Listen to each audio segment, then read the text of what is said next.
дуруд ба шумо дӯстони гиромӣ. Инак мавсими футболи соли 2022 ҳам ҷамъбаст шуд ва соҳиби ҷоизаҳо ҳам муайян гардиданд. Аммо сол ҳам ба поён мерасад ва имрӯз яке аз барномаҳои ҷамъбастии худро мо ба дастаи мунтахиби тоби солии Тоҷикистон мебахшем, ки маҳз муваффақият дар соли 2022 тавонистанд ба бозиҳои ниҳоии ҷоми Осиё рохат гиранд ва таври хуб медонед моҳи март дар Тошканд баргузор мегардад. ин ҷо ҳоло дастаи мунтахиби Тоҷикистон таҳти роҳбарии мураббӣ ё худ сармураббии нав ба машқҳо шурӯъ кардааст ва мо омадем ки чӣ навгониҳо дар ин ҷо ҷой доранд.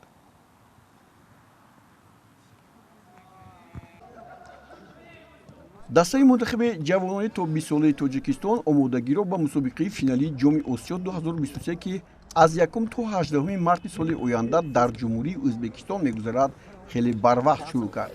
яке аз сабабҳои барномаи ҷамъбастиро дар бораи мунтахиби ҷавонони то 20 солаи Тоҷикистон дар варзишгоҳи марказии ҷумҳуриявии шаҳри Душанбе омода карданамон аз ҳамин ҷо маншаъ мегирад. пеш аз ҳама навгонии аввале ки дар борааш мехоҳем аз аввал сухан гӯем, ин иваз шудани собиқ сармураббии ҷавонони Тоҷикистон Аҳлиддин Турдиев, ки дастаро ба бозиҳои финалӣ баровард, бо мутахассиси белорус Олег Михайлович Кубарев мебошад. ин мутахассиси 56 сола мунтахаби ҷавонони Тоҷикистонро ба бозиҳои ниҳоии ҷоми Осиё 2023 омода мекунад. Олег Кубарев мураббиест, ки дастаҳои футболи Гомел, Шахтёр Солигорск, Торпедо Белаз ва Крумкачи Беларус, ҳамчунин Спартак Юрмала, Рига ва Елгаваи Латвия, дастаҳои Зимру ва Дачаи Молдованро ба ҳайси сармураббӣ машқ додааст ва акнун навбати Тоҷикистон ҳам расидаасту роҳбари дастаи мунтахиби ҷавонони Тоҷикистон таъин гардид. Большинство игроков я уже знаю и по имени, и по фамилии. Еще все изучаю, не так все просто. Но возможности игроков мне уже больше, так скажем, знакомы. И скажу, что впечатление приятное, то, что ребята все очень старательные, быстрые, да, выполняют все с желанием. Но оценить уровень мастерства я бы не хотел. Пусть игра оценивает, зрители оценивают. Я буду оценивать нашу работу. Пока у нас все идет по плану. Значит, мы не можем говорить про линиях, какая линия хорошая, какая линия... Да, давайте мы не будем об этом говорить, потому что, как правило, прогнозы, они не сбываются, и до игры тренеру не хотелось бы говорить о том, что кого-то выделять, кто-то лучше. Все стараются, в каждой линии есть лидеры, в каждой линии есть ребята, которые, может быть, чуть посильнее, послабее, поэтому пусть у них у всех равные шансы, и пусть они постараются их использовать. Сармураббии ҷадиди дастаи мунтахаб ба давраи омодагӣ нахустин ба бозиҳои ниҳоӣ, ки то 28 декабр идома меёбад, 31 бозигар, 3 дарвозабон, 10 ҳимоятгар, 12 нимҳимоятгар ва 6 ҳамлагарро даъват кард. дарвозабонҳо Сафармад Ғафуров, Шаҳобиддин Маҳмудзода аз Динамо, Соҳробхоҷа Юсупов аз Хуҷанд. дар ин хат тағйирот ба чашм намерасад. дар хати муҳофизат Меҳрубон Каримов, Динамо Авто, Молдова, Раҳматшо Раҳматзода, Меҳрубони Абдурауф, Фахриддин Аҳтамов, Содиқҷон Қурбонов, Шаҳриёри Иноятулло, Рӯзи Муҳаммад Абдураҳмонов ҳама аз Динамо, Асадбек Зиёзода аз Истарафшан. бозигарони нав Ҳайдар Сатторов аз Истиқлол, Диёрбек Маъруфов аз Равшани Зафаробод. нимҳимоятгарон Хусраф Тоиров Атирау Қазоқистон, Кабир Салимшоев Динамо Авто Молдова, Амадони Камолов Паракуэлос Антамираи Испания, Салам Ашурамадов Брок Бойз Русия, Фатҳулло Олимзода, Абдулло Шарипов, Азизбек Ҳаитов, Бежан Нишонбойзода ҳама аз Динамо, Ҳамза Аҳтамов Истарафшан, Ҷовидон Хушвақтов аз Равшани Кӯлоб. дар ин хати бозӣ Салоҳиддин Эргашев Металлургии Ӯзбекистон, Азизбек Далиев аз Динамо ба даста даъват шуданд. ҳамлагарон Абдуфаттоҳ Худойдодзода Динамо Брест Беларус, Сунатулло Азизов Динамо, Асадбек Ҷӯрабекзода клуби марказии варзиши Артиш. дар хати ҳамла бозигарони зиёд нав ҳастанд. Далер Шарипов аз Металлургии Ӯзбекистон, Муҳаммадалӣ Азизбоев Равшани Кӯлоб, Фаридун Давлатов аз Регарита Даст.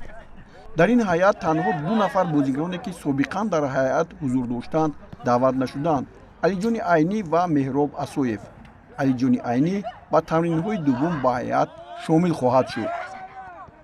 Первое, что задача стоит попасть на чемпионат мира, то есть попасть в четверку команд, которые получат путевки. Вот это основная задача, и постараемся подготовить хорошо команду, чтобы выполнить эту задачу. Каждый тренер имеет свой план. Каковы ваши планы?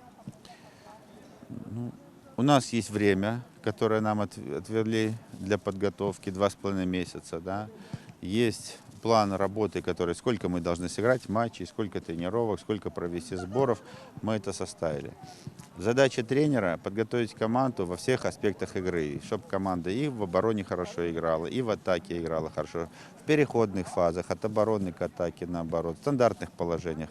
Вот это сегодня, так скажем, после знакомства будет основной момент. Ну и второе, нужно выделить сильные стороны наши, да, и постараться за счет наших сильных сторон, за счет сильных сторон наших ребят, постараться найти слабые места в обороне соперников, их использовать и выигрывать надо каждый матч. Вот такая задача, простая и в то же время не очень простая. дастаи мунтахаби ҷавони то 20 солаи тоҷикистон дар марҳилаи ниҳоии ҷоми осиё 2023 дар гурӯҳи с бо дастаҳои мунтахаби урдун 2-юми март, умон 5-юми март ва кореяи ҷанубӣ 8-юми март бозӣ хоҳад кард. ба назар чунин мерасад ки ҳарифи асосии футболбозони тоҷик дар ин гурӯҳ пеш аз ҳама дастаи мунтахаби кореяи ҷанубӣ хоҳад буд. И последний вопрос. Вы нашу группу уже знаете. Как видите, какая команда будет самым сильным в группе?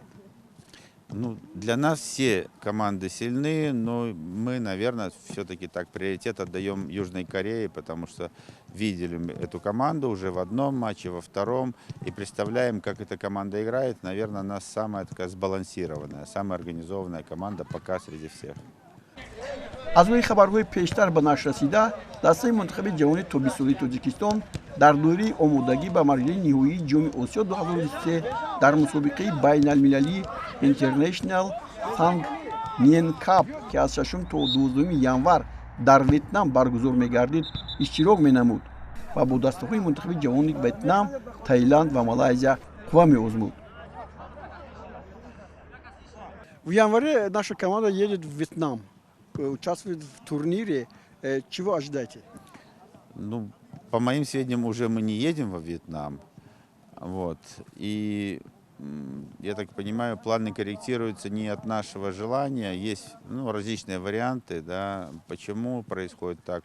Мы идем от сбора к сбору. То есть сегодня у нас есть план, когда сбор начинается, когда заканчивается. Все остальное – это работа менеджеров. Тренер только лишь принимает то, что ему предлагают. А будет намерение, что играть с какими-то, имею в виду, среднеазиатские команды или, не знаю, лучшие команды, чтобы посмотреть, как они, в каком положении находятся? Первое, мы будем изучать соперников, где бы они ни играли. Если будет возможность, обязательно будем играть. И уже один матч мы вроде как со сборной Сирии договорились играть. Но в то же время я бы хотел, чтобы наша команда поиграла с различными, так скажем, школами футбола, и с европейскими, там, и на сборах в Турции, с азиатскими, там, может быть, с других там, континентов, для того, чтобы и себя обогатить, да, и проверить себя на фоне других школ, именно столкнуться с другими системами игры, с другим подходом игровым. бозии нахусии дастаи мунтахаби тоҷикистон дар гурӯҳи И бо дастаи мунтахаби Сингапур барпо гардида буд ва ман дар ҳамҷо нишаста будам. яке аз бозиҳои душвор шояд барои дастаи мунтахаби тоҷикистон ҳамин вохӯрӣ буд. мо метавонистем дар ин вохӯрӣ пирӯзӣ ба даст орем, аммо зарбаи 11 метрро Абдуфаттоҳ ба тӯри дарвоза равон карда натавонист. тамошо мекунем. чун дар вохӯрӣ бо дастаи Сингапур ки аввалин буд, камбудиҳои зиёд дар бозии футболбозони ҷавони тоҷикистон дида шуданд, вале ба ин нигоҳ накарда мо имкониятҳои зиёди голзаниро доштем. ҳоло Кабир Салимшоевро мебинед ки чӣ гуна як зарбаи олӣ мезанад, вале айзил язид дарвозабони дастаи мунтахаби Сингапур хуб бозӣ мекунад. ҳуҷумҳои дигар ҳам буданд. ҳоло Шаҳриёри Иноятулло инҷо ҳам зарба зада шуд, вале зарбаҳо то он лаҳзае ки футболбозони мо ба задани зарбаи пеналти таваҷҷӯҳ карданду инҷо барои афтонидани аз пoi афтонидани ҳоло мо мебинем Салам Ашаромадов зарбаи пеналти таъин шуд ва Абдулфаттоҳи Худойдозода ин зарбаро назад. тавре ки мебинем ҳамин вохӯрӣ бо ҳисоби 0-0 ба анҷом расид. Футболбозони мо ба тактикаи техникӣ зиёди худ роҳ доданд ва натавонистанд ки ба мақсад расанд. бозиҳои интихоби дар душанбе дар ёдтон набаромадааст? Не, ҳоло. механдед ба хотири он ки шумо пеналтиро зада натавонистед ва баъдан аз мухлисон ҳам узр пурсидед. ҳамин тавр шуд? бале, ин лаҳзаи хеле ҳассос буд ки дар он ҷо дар дақиқаи 63 ман зарбаи 11 метраро зада натавонистам. аз он сабабе ки хеле дар тарсу ҳарос будам, натавонистам ин зарбаро иҷро кунам ва дар бозии баъдӣ 2 гол ба самар расонидам ва аз мухлисоне ки ба майдон омадан ва берун аз майдон бозиро тамошо доштанд хеле узри зиёд пурсидам аз сабаби бозии хуб нишон надоданам. хуб, гурӯҳро мо аллакай медонем. аз гурӯҳ чиро интизор шуда мумкин аст? Кореяи Ҷанубӣ. бале, Кореяи Ҷанубӣ яке аз дастаҳои пурқувваттарини Осиё аст ва мо ҳам тайёрии хуб дида истодаем ва умедворем ки дар ин мусобиқот натиҷаи хуб нишон медиҳем.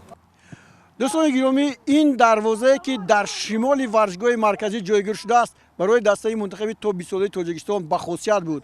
мо ба ин дарвоза 4 гол задем. дастаҳои мунтахаби дигар ҳам ба ин дарвоза бештар гол заданд. ман муътақид ҳастам ки ҳамин гуна ҳам буд, вале дар ин дарвоза 2 голро маҳз Абдулфаттоҳ ба нишон расонида буд. дар бозии дуввум аллакай футболбозони мо ба худ омода буданд. бисёр ҳам бозии зебояшон таби мухлисонро шод гардонид. имрӯз рӯҳияи ғалабаовар буд ва чун медонистанд ки дастаи мунтахаби Лубнон аз беҳтаринҳост ва тавонистанд ҳисобро дар ин ҷо дар дақиқаи 14 аллакай боз кунанд. Меҳрубон Каримов бо як зарбаи хеле хубаш баъди он ки Кабир Салимшоифӣ ин тӯбро ба ӯ партофт, тӯбро ворди тӯри дарвоза кард.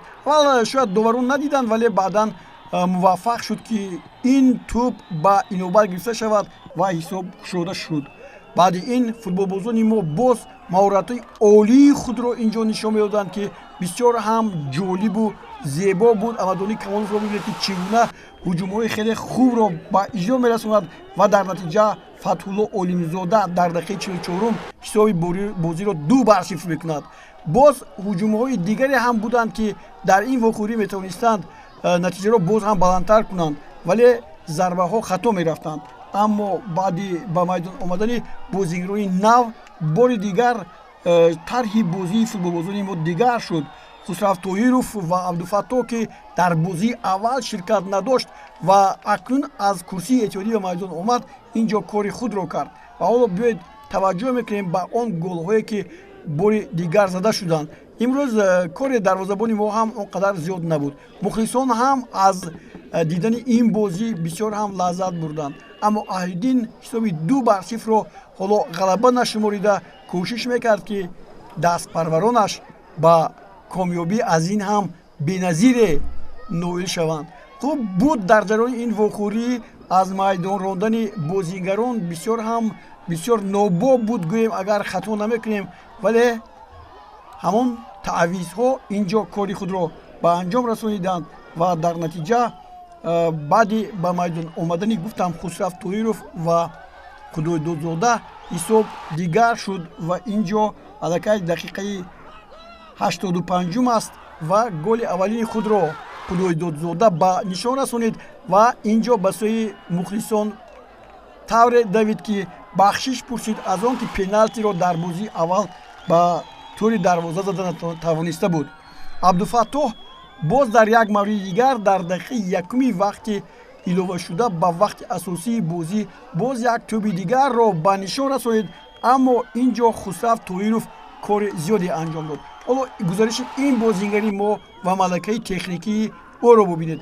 аз 5 нафар бозигарон тавре гузашт ки чунин гузаришҳоро محض آنها به اجرا می‌رسونند که در حقیقت مکتب فوتبال اروپا رو گذاشتند. اما اینجا ما در اجرای خسرو طاهرов آن رو دیدیم. ببینید گزارش خیلی زیبایش و پرتافتش به عبدالفتاح و این گل چهارم بود که ما با یک رویه بلند به موفقیت نائل شدیم. دسته منتخب لبنان که یکی از دسته‌های پرزوری گروه به حساب می‌رفت، ما در همین میدان با حساب 4-0 شکست دادیم. ولی از همه دسته‌ای که ضعیف‌تر به نظر ما می‌رسید این دسته کمبودیا بود و ما گمان کردیم گل‌های بسیار بزنیم، اما آنجا هم دشواری‌ها پیدا شد. ولی ما توانستیم به غلبه نائل شویم با حساب 2-1. در حقیقت ما مخلصان همچنین روزنامه‌نگاران امید داشتیم که در واخوری آخرین با کمبودیا که نسبت به دیگر دسته‌ها کمی هم بازیش فرق کننده بود از نگاه نه آنقدر بهتر بودنش، با حساب کلان هم پیروزی به دست می‌آوریم. چون الکی گفتم که لبنان سنگاپور را با حساب 6-1 مغلوب کرد. حساب کلان و اون غلبه ما رو می‌توانست به بازی‌های دیگر برد و این حالت رو ما توانستیم به اجرا رسانیم و همونجا کاپیتان ما هم توانست در این بازی خود را نشان دهد و حساب گل‌هایش را در دسته منتخب تا 20 ساله شد. علی جان عینی را ببینید اینجا هم ملکه تکنیکی فوتبال بازان ما با چشم‌ها روشن شد و بسیار هم موفق هم بود. یک حالتی که حالا ما می‌بینیم اینجا کریموف ضربه زد ولی حالت‌های نهایت زیاد با گل انجام نمی‌یافتند و مشکلی کاری ما رو باز هم زیادتر می‌نمودند.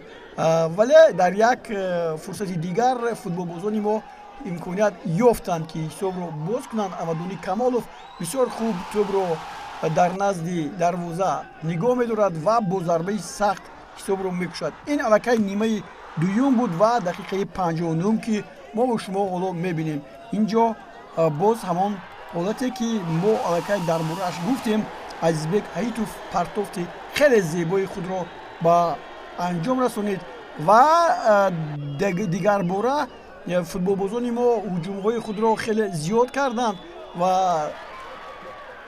با آن آورد این هجوم‌هایشان که سکنت 5 دقیقه بعد از گل زده ما حساب را برابر کرد و کاری ما را باز دشوارتر. حالا یک بار دیگر ببینید این همان حالتی است که خط دفاعی دسته منتخب تاجیکستان بسیار خوب کار نکرد و ما رو می‌سازد که در بازی‌های من بعده خیلی خوب از همین بازی که گذراندیم خلاصه براریم. ولی هجوم‌هایمون بد نیستند اما نشان‌رس نیستند. بار دیگر اینجا کاپیتان ما میتوانست دوبل خود را به ثمر رساند ولی سراسیمه شد و دروازه‌بان هم به او خلل رسانید. فوتبال‌بازان دسته کمبودیا باشد گویا که به فینال میبرانده باشند، امروز در مقابل دسته ما از همه بهتر بازی کردند و نهایت ضربه پنالتی نشان بایزاده توانست که این ضربه رو به درجه عالی با طور دروازه زند و دسته ما رو به فینال بازی‌های جام آسیا 2023 برآورد. بجان هنوز یک گل که شما زدید در خاطر ما هست، اما در حقیقت دسته من دیدم که با وقتی تعویض میشه و اینجا اومدید امروز با دسته هستید، چند روز شد در اینجا هستید، با بچه‌ها خوب از خارج کشور اومدن بازی کرده اید، خوب درجه من میگم مربیاتون هم نو شد. از این چرا در این باره چی گفتم ممکن است؟ روز 15 ما تمرین ها رو سر کردیم، لیکن افسوس از حسابی بیماری ما یک 3-4 روز دیرتر سر کردم. همه بازیگران به غیر از علی جان عینی در اینجا حضور دارند، مربی نیز نو است و این مشق ها و گفته های مربی دیگرتر می باشد و مشق هایش دیگرتر، استیلش به فکرم دیگر می باشد. بعد ما تیاری ایستادیم تو یک بازی خوب، بازی که در جام آسیا میشد، آسیا میشد، نقض میشد به چمپیونات جهان رخصت گیریم. چه تفاوت هست شما بگید فرمایید؟ به فکرم در اینجا کنترل بسیارتر میشد. در استیلین اکنون خیلی حالا ما یک هفته شد ولی بازی ها نشون میده، لیکن با وای مربی ما اصلا کنتر اتاکمون تستر و بازیمون خیلی از کنتر اتاک بود. акнун хайр намедонам акнун бозиҳо нишон медиҳам. ҷоми осиё 2023 байни футболбозони то 20 сола моҳи март дар Ӯзбекистон гузаронида мешавад. Мо гумон мекунем ки то он вақт тавре мураббии нави дастаи мунтахаби Тоҷикистон Олег Михайлович Кубарев гуфт вақт ҳаст ва ин дастаро омода мекунад то ба бозиҳои финалии ҷоми ҷаҳон равад. Аммо чӣ тавр мо шумо пайгири ин даста мешавем ва ҳар лаҳза аз будубоши ин даста ва омодагиҳояш ба шумо ҳарф хоҳем зад. Бо умеди он ки дар ҳақиқат дастаи мунтахаби ҷавонии 20 солаи Тоҷикистон дар бозиҳои ниҳоии ҷоми Осиё ба 4 зинаи аввале ки метавонад рохатро ба бозиҳои ҷаҳонӣ диҳад ҷой мегирад ва албатта мову шуморо шоду масрур мегаронад. ин буд барномаи ҷамъбастии мо дар бораи дастаи мунтахаби 20 солаҳои Тоҷикистон ки имсол муваффақ буданд. ба онҳо комёбӣ мехоҳем.